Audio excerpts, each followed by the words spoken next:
Hey, what's up guys? mltmagictricks here, and in today's video, I'm going to be revealing Maddox Dixon's Rubik's Cube magic act that he did on Britain's Got Talent. And if you guys have not seen the performance already, I will be leaving the link in the description to it. But really quickly, before we get into this reveal, if you are new here to my channel, make sure you subscribe for all of the reveal videos for Britain's Got Talent magic acts. And I also post card and magic trick videos on my channel as well. And don't forget to enter the 40,000 subscriber giveaway. I'm giving away 5 $10 Amazon gift cards. And all you need to do in order to enter is be subscribed to the channel, drop a like on this video, and comment something you like about my channel or something you like about this specific video, and I will be announcing the 5 winners in a video within the next week or so.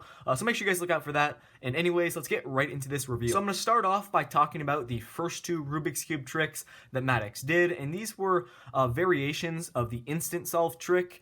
And Maddox used this effect sold by Stephen Brundage called Cube 3 in order to pull off these effects. The first 2, and I'll talk about the other 2 tricks that he did later in this reveal video. But going on back on track to the Cube 3 effect sold by Stephen Brundage. So I'm sure a lot of you guys know who Stephen Brundage is. He was a magician on America's Got Talent a couple years back, and he performed these Rubik's Cube magic tricks, and they were really popular. And Rubik's Cube magic has become, a lot more popular in the past couple years, greatly due to Stephen Brundage bringing a lot of attention to it by performing on America's Got Talent and other shows like Penn and Teller. And the Cube 3 effect basically gives you instructions on how to perform various Rubik's Cube tricks, and 2 of the tricks that you learn by buying this Cube 3 effect by Stephen Brundage are the first 2 tricks that Maddox performed in his act. So what I'm going to be doing right now is playing the promo video for Cube 3 by Stephen Brundage, so you guys can get a better idea of what the tricks are that you will learn, and so you can get a better idea of how similar the tricks are that Maddox performed and the ones that are sold in this Cube 3 effect by Stephen Brundage. So let's go ahead and roll the promo video.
As you guys just saw, the imagination solve and the instant solve trick were identical to the first 2 Rubik's Cube tricks that Maddox did in his audition. And obviously I do not have the gimmick here, but I can assume what the instructions are to how to pull off these 2 tricks is, for the imagination solve, basically he's going to have the solved cube, and then he's going to do 4 moves that he can easily reverse while he has his hand over the cube out of the audience's vision. So basically he does those moves really quickly with his one hand, and that's how it appears that the Rubik's Cube becomes solved, really quickly. But in reality, it is just going to be a couple moves that he can easily reverse to get it back to being 100% solved. Then for the instant solve, actually not all of the sides of the Rubik's Cube are being solved. It is only 3 of the 6 sides. So that is how he's able to do that. It really relies on quick moves with the Rubik's Cube to basically make it appear that the entire Rubik's Cube is solved, but in reality only 3 sides are.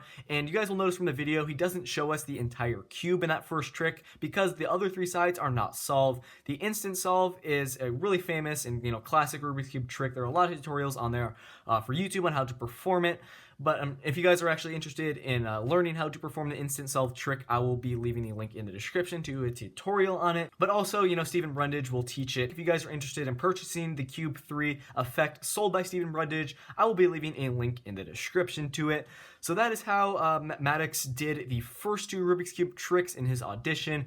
It involved some, moves with the Rubik's Cube that he's easily able to reverse for the imagination solve trick, and then the instant solve relies on you knowing the correct algorithm with the Rubik's Cube to get 3 of the sides solved, and then you basically flip it in midair, so it looks like the entire Rubik's Cube is solved, but in reality, you're only showing your audience 3 of the 6 sides. So that is how he's able to do the first 2 tricks. And now for the third trick that Maddox did. So he started off by giving a solved Rubik's Cube to Simon. Simon turned one side up, in this case white. He put the cloth over it, and then at the same time, Maddox gave a Rubik's Cube to Alicia to mix up.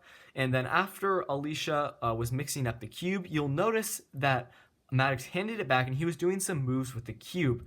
And then once he was done doing those moves, he handed the Rubik's Cube back to Alicia, and then Simon revealed the color. The color was white, and then the only solved side on the Rubik's Cube that Maddox gave back to Alicia was the white side. So this is kind of complicated because Simon reveals the color after Maddox gave the Rubik's Cube back to Alicia. So after the color was revealed, Maddox could not do anything with the Rubik's Cube. It was already given back to Alicia. So this means that Maddox knew the color white before he handled the Rubik's Cube that was mixed up by Alicia. So the question is, how did he actually know the color was white? You guys will notice from the video that we can actually see a camera pointed on the Rubik's Cube that Simon has. We can actually see that he turns the color white. And the only thing that I could think of as to how he knows the color white is someone off stage is watching the video of the performance, and then they'll relay this information via an earpiece to Maddox, so he knows the color white. And then after he gets the Rubik's Cube back from Alicia, he one-hand solved the Rubik's Cube, so the only color that is solved is white. And you guys will notice he puts his hand under the table. From this screenshot, as you guys can see, his hand is moving under the table, and what he's doing there is one hand solving the Rubik's Cube, so the only color solved is white. And obviously Maddox is really good at handling a Rubik's Cube. He's obviously practiced this trick a bunch because it is, kind of hard to one-hand solve a Rubik's Cube really quickly. And so that is kind of my theory as to how he did this third trick. It's kind of difficult to pinpoint because he had to know that the color that Simon turned face up. And the only thing I can think of is really if someone off stage is watching the performance and then they relay this information to Maddox, because it's important to note after the color was revealed, Maddox did not touch the Rubik's Cube anymore. So that is kind of what I have to say about the third trick that Maddox did. And now for the fourth one that involved Amanda being on stage. He gave a Rubik's Cube to her. She was, fiddling with it behind her back. And then when she brought it forward, it was actually solved. So this is another effect sold by Michael Murray called the solution. And the effect is, basically what you guys just saw. It involves your spectator having the Rubik's Cube, they take it behind their back, and then when they show it, it is actually solved. And obviously I do not have this gimmick here, and I'm not going to be allowed to, give a tutorial on how it works, because that would be unethical considering, I didn't make it or anything like that. It is Michael Murray's effect, but I will say that I have an assumption for what happens here. So similar to the imagination solve trick, Maddox is going to take the Rubik's Cube and he's going to do 4 easy moves, and that he can easily reverse, so the Rubik's Cube is back to being solved. So as he is giving the Rubik's Cube to Amanda, who's on stage, you guys will notice, if you can hear the video, there is some clicking going on. He is basically one hand solving the Rubik's Cube. So when he hands it to Amanda behind her back, the Rubik's Cube's already solved. And now you guys are probably thinking, oh, okay, if Amanda was just mixing up the cube, how did it, actually become solved when she brought it forward? And it's really important to note here, Amanda was not fiddling with the Rubik's Cube. She was not just like mixing it up like this. She was simply just turning it over. And you guys will notice what Maddox says. He just says, go ahead and turn the Rubik's Cube. So she's really not, completely scrambling it or anything. She's just taking the Rubik's Cube that's already solved and she's just flipping it. So the sides will stay solid. And then, when she brings it forward, she'll reveal to everyone that the Rubik's Cube is actually solved. And obviously I do not know if that is the exact way the solution by Michael Murray works. That is just a theory I have as to how Maddox did this trick. Just the important thing to note here is that Amanda, who's on stage, is really not turning the Rubik's Cube at all, because that would be absolutely impossible if she was just fiddling with the Rubik's Cube, turning it and stuff, and when she brings it forward, it is completely solved. So that is what I have to say about this trick. I'm just going to do a quick summary about what I've talked about so far. So for the first 2 tricks that Maddox did, it was the imagination solve and then the instant solve. It just involves some quick turns of the Rubik's Cube that you can easily reverse for the imagination solve. Then for the instant solve,